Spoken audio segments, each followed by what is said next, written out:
Good afternoon, ladies and gentlemen. Welcome aboard the world-famous Universal Studios tour. As you climb on board this vehicle, scoot all the way to the right-hand side so we can make sure to use up all available seats. If you have any very small children with you, say their feet can't touch the floor, now would be a good time to scoot them from the away from the edge of the aisles if they're sitting near one of these gates, a little closer to the center for safety reasons. As they close these gates, watch your hands, arms, and legs. Make sure nothing gets caught in there. And you're going to need a pair of 3D glasses on the tour today. If you did not pick up a pair of 3D glasses, raise your hands up high so we can get some to you before we take off. Looks like we need some 3D glasses in car 1. Cars 2, 3, and 4, if you need 3D glasses, make sure to put your hands up so one of our lovely studio tour ambassadors can see that you need some. Once we start driving, it will be too late to get some 3D glasses. Going to be taking off in just a few moments. Hang tight, everybody. Before they kick off. But it is awesome.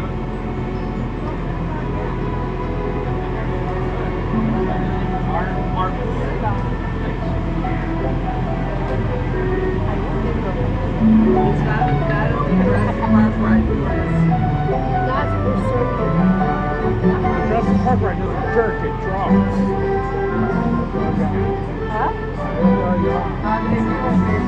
Alright folks, we are taking off now. Do me a favor, turn to the left-hand side, wave goodbye to all these beautiful people waiting in line. Goodbye. Goodbye. Goodbye. As we head away from the theme park and move deep into the heart of a real working studio where some of Hollywood's biggest names come to work every single day. Once again, my name is Paul. I'm going to be your guide on this beautiful Los Angeles afternoon. I am, however, not driving this vehicle. I'm sitting backwards. It'd be a horrible idea. But we do have a driver. He's the best in the biz. His name is Arvin. Let's give it up for Arvin.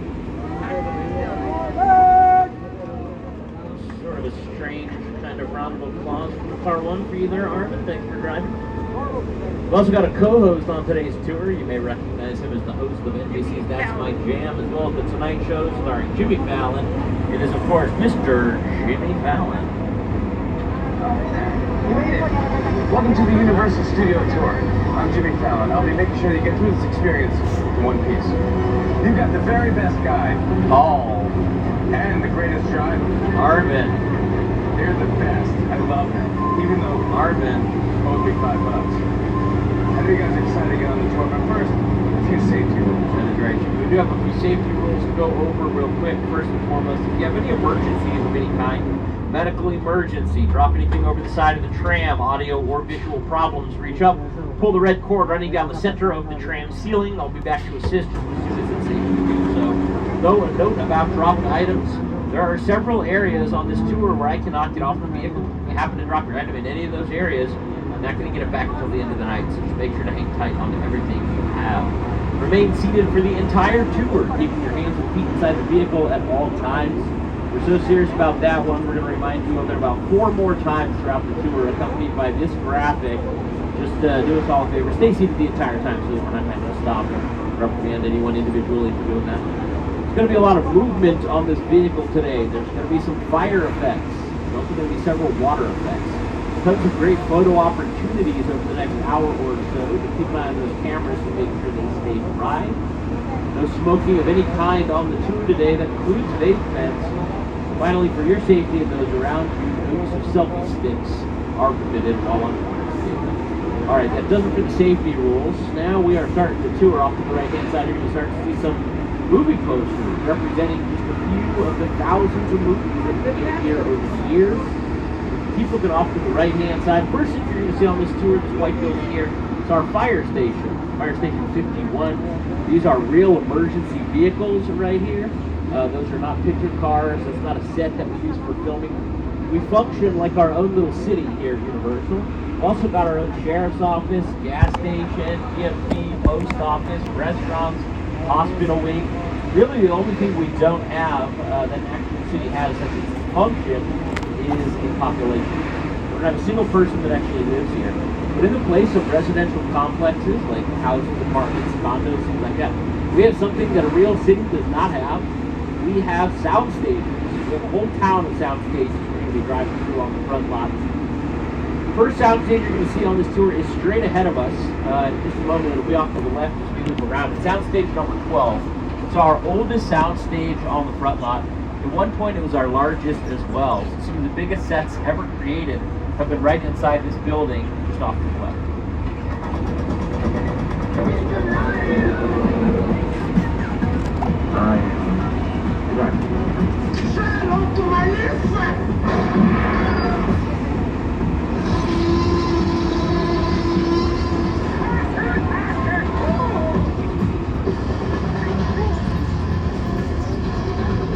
Take a look at your screens now. You can see what a soundstage looks like on the inside before they built any sets. Essentially, it looks like a huge soundproof warehouse. We love filming inside of our sound stages because we have complete control of the elements when we do all of the weather effects, all of the lighting. We control all of that from inside these buildings off to the left without worrying about what's going on in the real world. Off to the right, these are sound stages. This is the back of Nintendo World. These sound stages off to the left-hand side is where we film shows like Superstore, Hollywood Game Night, and is where they're currently filming Bel Air, all of which are streaming on our Peacock streaming service. You know, it's hard here. Let's have some patience for one another. Yeah, you know, Big Feet makes us all act. If your face stays where it is, it's gonna get Whose name is worth more in Scrabble tiles? Uzo Aduba or David Oyelowo? Uzo Aduba. So what is, you put egg on the cheese, you put cheese on the eggs, and on the cheese is fine. Whoa, how many seats do you think are in there? No, it's gotta be a lot. Man, we could probably fit the whole Bel Air cast and crew in there. You know, we gotta get one of these for the mansion. And for sure. You're lucky for y'all, the Banks Family Mansion lives right here on the Universal lot. Right. Some of Bel Air's most pivotal scenes have been filmed right here. Jabari, what have been your most memorable moments? How long? There's so many to choose from. You know, out around before your son, the world's first interest, and at that moment, his life changes forever. What about you? Well, Bel Air Academy gym set is here too, and I remember you had me sit in that cold ice bath for hours. Yeah, that was really fun. I was sitting here feeling my toes. No, but seriously, my favorite part of this lot is the talented crew who put it all together from hair, wardrobe, makeup, set design, props, and transportation. Transpo, yes. Yo, Transpo's the best, and they have the sweetest rides for us to play with. Actually, speaking of, we're gonna get a ride like this. We better go talk to Transpo now and let these people get back to their tour. Hey, that sounds good to me. As long as I get to drive. Oh, not if I've got the keys. Oh, man. Gentlemen, we're standing in front of stage 14, cast off to the left-hand side. That's where they filmed the Mindy Project, the interior Antarctica scenes for John Carpenter's masterpiece of Maine. Off to the right, we've got a few more sound stages. 4 sound stages inside these 2 buildings. Stage 17 is where they filmed full season of Mr. Mayor. 18 behind the Minions there is where they filmed episodes of Good Girls, as well as the sitcom Coach starring Craig Nelson. This last one off to the right, 19, is where they filmed the interior scenes for The Good Place, starring Kristen Bell and Ted Danson. A little bit later in the tour, we're going to see some of the exteriors of where they filmed that show. This little Europe is still decorated with The Good Place. Move ahead here, take a look off to the left-hand side. You can start to see some production bungalows. They used to be dressing rooms for some of Hollywood's biggest stars. Rock Hudson, Jimmy Stewart, Doris Day, Lucille Ball. All of our actors used to be called contract players. It meant they would sign a contract with one studio for a predetermined amount of projects. They couldn't reproduce that contract until they included everything on said contract, which is why dressing rooms feel more permanent. Kind of like a wish of the actors all over work. Today, actors don't get locked into contracts the same way anymore, so they can bounce back and forth between studios, which is why dressing rooms are so involved with the trailers that can move back and forth with them. These buildings have always converted into offices. The top writers, directors, and producers working in town, like The Rock Johnson, Arthur Platt, and off to the left, Bungalow 5195, a very famous profile on the side there belonging to the incomparable Sir Alfred Hitchcock. This is off to the west.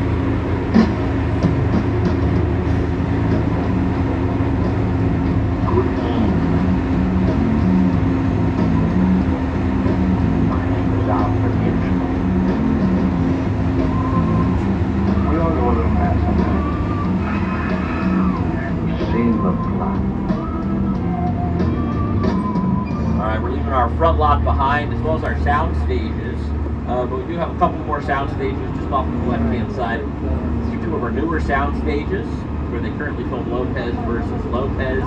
But this is also where they filmed the revival of Will and Grace. very first production to use those sound stages was Hairspray Live. So that was a live production. They didn't have time to travel back and forth between the interiors and exteriors. So all the interior scenes were built here off the left-hand side, right across the street from our Metro sets, which were completely dressed up to look like Baltimore in the 1960s for that production. We're heading into the back lot now. We're going to show you our Metro sets, show you each street as we get there, show you some of the things that's filmed on it. This is where we go when we want to film the big stuff. Exteriors shot on a large scale that we just can't fit inside one of our sound stages. This first street you're going to see here off to the right is our world-famous Brownstone Street. Been used in a variety of productions over the years.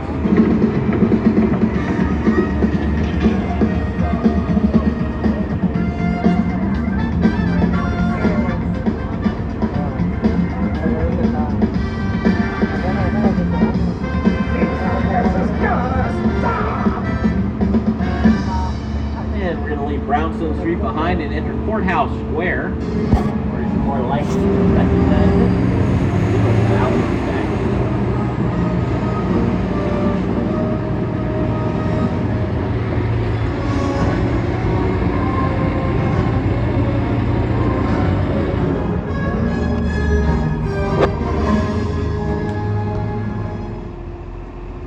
It was actually the back lot of Courthouse Square that inspired the entire climax to Back to the Future. I had scenes up in the clock tower on that ledge. It was the ledge about that wide. And I was standing inside looking at the ledge, and I already had vertigo.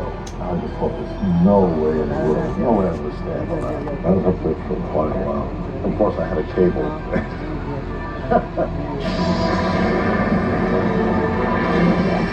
Also a popular filming location for the show Ghost Whisperer, starring Jennifer Love Hewitt. There's 5 seasons. The full season of Rutherford Falls filmed right here. Very first episode ever of the original Twilight Zone. A number of other productions as well. Let's go watch. Oh, you? You would like to see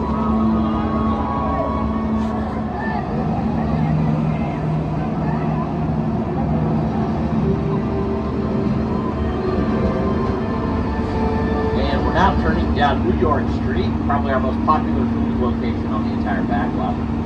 My co-host, Mr. Jimmy Fallon, is no stranger to filming in New York. That's where he films his talk show. Here he is to tell us a little more about what it's like filming in the Big Apple. Hey everyone, welcome to New York. I got my start right here in New York on Saturday Night Live. This is actually my old neighborhood. Once got mugged over there. An old woman, tough lady. This is my favorite hot dog guy. Hey buddy, how's it going? Remember me? No. Just like old times. Gotta love New York City. Hey, I'm walking here. Hey, it's cool, guys. I was just walking there. So it's not exactly New York, but a lot of times when you see New York in the movies, it was shot right here on the Universal Metro sets. If you can make it here, you can make it anywhere.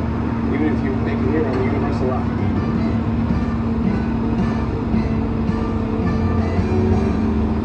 That is right. Metro sets have been used in a number of productions.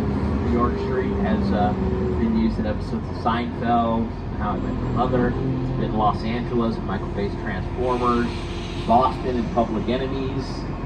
It was even London in Austin Powers and Spy Who Shagged Me. So these sets have a lot of versatility for what we can make them look like.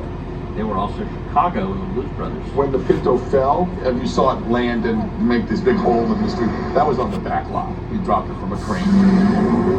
You dig like that in Chicago, you... When people ask me all of the movies I've ever done, what was the most satisfying and the most fun, I've got to say Blues Brothers. We got to sing, we got to dance, got to drive, and train with the best stunt people in the world, and got to be an actor and a writer. So it was a good piece of work. Danny called John America's Guest because just didn't walk into anybody's house. During the shooting of the movie, John was missing, we couldn't find him. Danny went off looking for him and saw a light on in this one house and knocked on the door. I said, sir, we're doing a movie down here, we're looking for one of our actors. Oh, John, yeah, he's on my couch. He came in, he had a snack a couple hours ago, he's sleeping. He was America's Guest. I mean, literally that happened.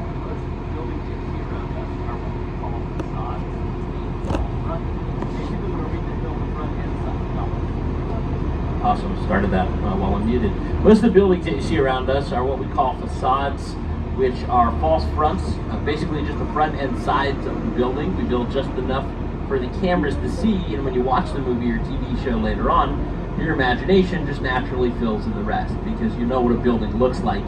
You don't really question its validity if you can't see the entire thing. Great example on your screens now of how a facade looks. Kind of like a bunch of 2x4s just kind of holding up an empty structure. So we can't really film inside of these, right? Doesn't look very convincing. If we took a camera inside, that would completely shatter our suspension of disbelief. Now, some of our sets are what we call practical sets, which are just what they sound like. They're more practical for a filmmaker to use because you can film inside of them as well as exteriors. But for the most part, the sets in our Metro sets are going to be facades, not practical sets. So you probably build the interiors inside of sound stages at a completely separate time, film those scenes separately, cut them together while editing later on. And we've collaborated with a number of award-winning filmmakers here at Universal over the years, including, of course, Academy Award-winning director Peter Jackson, who's made such films as Meet the Peoples, Bad Taste, Dead Alive, Heavenly Creatures, Forgotten Silver, the Lord of the Rings trilogy, The Lovely Bones, The Fighters. We've got a Peter Jackson fan up here. No one ever cares about listing off the filmography. You know what? It's nice when someone knows.